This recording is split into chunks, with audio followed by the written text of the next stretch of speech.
ओम नमः शिवाय। हर हर महादेव। 22 अगस्त मंगलवार, श्रावण शुक्ल षष्ठी है। इस दिन का नक्षत्र देखा जाए तो चित्रा है। आज का यह उपाय आपके जीवन के लिए अति लाभकारी है। पूज्य गुरु जी ने अपनी कई सारी कथाओं में इस उपाय को अच्छी तरीके से बताया है, तो यह उपाय उनकी कथा को देखने और समझने के बाद आपको बताने और समझाने की पूरी कोशिश करेंगे, जिससे आपके घर की कई सारी परेशानियां दूर हो जाएंगी। चाहे आपके घर में कितनी बड़ी परेशानी क्यों ना चल रही हो, चाहे आपके घर में पैसा बिल्कुल आ ही नहीं रहा हो, चाहे आपके घर में किसी का तबीयत खराब हो, वह ठीक ही ना हो रहा हो, चाहे आपके घर में कोई जादू टोना कर दिया हो, तो भी इन सारी समस्याओं से आप छुटकारा पा सके हैं सिर्फ इस एकमात्र उपाय से। उपाय आपको कैसे करना है, कहाँ करना है, क्या क्या सामग्री लगेगी, सब बताएंगे इस वीडियो में। तो इस वीडियो को बेहद ध्यान से देखें और पूरा देखें। बताने से पहले आपको बता दें, अगर आप भोलेनाथ के सच्चे भक्त हो तो इस वीडियो को लाइक कर दें और चैनल को सब्सक्राइब करके बेल आइकन दबा लें। आप इस उपाय के लिए सबसे पहले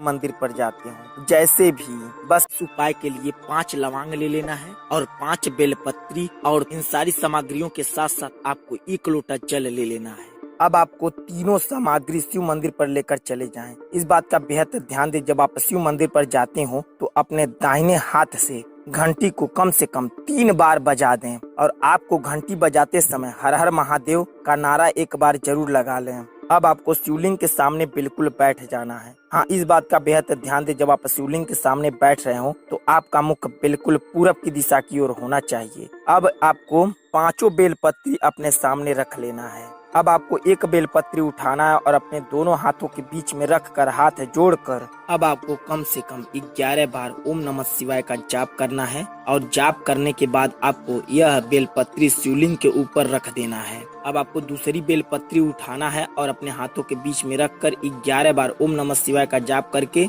अशोक सुंदरी की जगह रख देना है। ठीक इसी प्रकार आपको तीसरी बेलपत्री उठाना है और आपको जलधारी के बिल्कुल सीधाई पर रख देना है। अब आपको 3 लौंग ले लेना है। तीनों लौंग लेने के बाद बेलपत्री के ऊपर ओम नमः शिवाय बोलकर एक लौंग एक बेलपत्री के ऊपर रख दें। इतना सब कुछ करने के बाद आपको हाथ जोड़कर और जो दोनों बेलपत्री बची है अपने हाथ में लेकर आपकी जो इच्छा है, जो मनोकामना है, वहीं शिवलिंग के सामने कह देना है। बेलपत्री हाथ में लेने के बाद आपको कम से कम 11 बार श्री शिवाय नमस्तुभ्यम का जाप करना है। उसके बाद लोटे का जल लेकर थोड़ा सा शिवलिंग के ऊपर जहां पहली बेलपत्री चढ़ाए हैं वहां गिराकर थोड़ा सा जल श्री शिवाय नमस्तुभ्यम का जाप कर लेना है। फिर अशोक सुंदरी की जगह थोड़ा सा जल गिराकर वहां पर भी आपको श्री शिवाय नमस्तुभ्यम का जाप कर लेना है। ठीक है, जो जलधारी के बिल्कुल सीधाई पर बेलपत्री रखे हैं उस पे भी थोड़ा सा जल गिराकर श्री शिवाय नमस्तुभ्यम का जाप कर लेना है। अब आपके पास 2 बेलपत्री और 2 लौंग बची होंगी और थोड़ा सा जल। यह सारा सब कुछ लेकर आप नंदी जी के पास चले आए। नंदी जी के पास आने पर इस बात का बेहद ध्यान दें, नंदी जी के एक पैर जो उठा रहता है उसी तरफ से आपको नंदी जी के कान में पहले ही जाते हुए ओम नमः शिवाय बोलकर अपनी मनोकामना कह देनी है, और मनोकामना कहने के बाद आपको ओम नमः शिवाय बोलकर अपनी मनोकामना खत्म कर लेनी है। अब आपको 1 बेलपत्री और 1 लौंग उनके सिर पर छुआ कर उनके सामने रख देना है।